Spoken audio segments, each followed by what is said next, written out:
लोकसभा निवडणुकीत झालेल्या पराभवाचं खापर अजित पवार यांच्या राष्ट्रवादीवर फोडण्याची सध्या स्पर्धा सुरू झाली आहे। आधी राष्ट्रीय स्वयंसेवक संघ, त्यानंतर शिवसेना यांनी अजित पवार यांना आणि त्यांच्या राष्ट्रवादीला दोष दिला। या पार्श्वभूमीवर स्वतः अजित पवार यांनी मौन पाळलंय। अमोल मिटकरी यांनी मात्र राष्ट्रवादी स्वतंत्र लढण्याच्या विचारात असल्याचे संकेत दिलेत। लोकसभा निवडणुकीनंतर महायुतीवर सर्वात आधी तोफ डागली ती संघाचे मुखपत्र असलेल्या ऑर्गनायझर या मुखपत्रातून। राष्ट्रवादीच्या महायुतीतील प्रवेशामुळे भाजपचा निष्ठावंत मतदार नाराज झाला। याच प्रवेशामुळे भाजपची ब्रँड व्हॅल्यू कमी झाली असा दावा ऑर्गनायझर मध्ये प्रसिद्ध झालेल्या एका प्रदीर्घ लेखात करण्यात आला होता आणि त्याची राजकीय वर्तुळात खूप चर्चा झाली। अजित पवार यांना महायुतीत झालेली ही पहिली जखम होती। शिवसेनेच्या स्थापन दिनानिमित्ताने आयोजित एका कार्यक्रमात शिवसेना नेते आणि माजी मंत्री रामदास कदम यांनी अजित पवार आणि राष्ट्रवादीवर दुसरा वार केलाय। अजित पवार महायुतीत आले, पण ते थोडे दिवस थांबले असते तर अधिक चांगलं झालं असतं असा दावा रामदास कदम यांनी जाहीर कार्यक्रमात केला। अजित पवार यांच्यामुळे महायुतीचं नुकसान झालं असाच त्याचा अर्थ होता।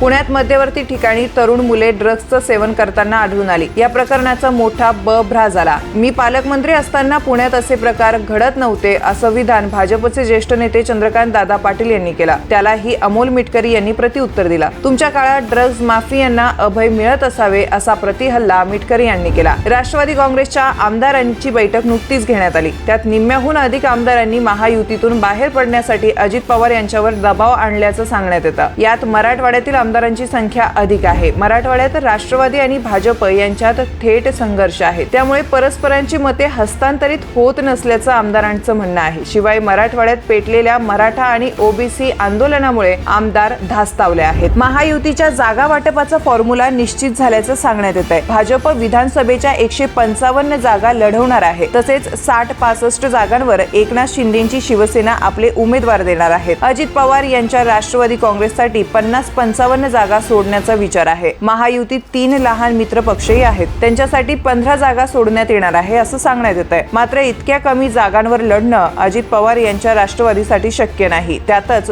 ज्युनियर आमदारांना शरद पवारांनी गळ लावला आहे। शिवसेना 100 जागांसाठी आग्रही असल्याचं बोललं जात आहे। ही कोंडी फोडण्यासाठी स्वतंत्र लढण्याचा पर्याय अजित पवार यांच्यासाठी अधिक सोयीस्कर आहे।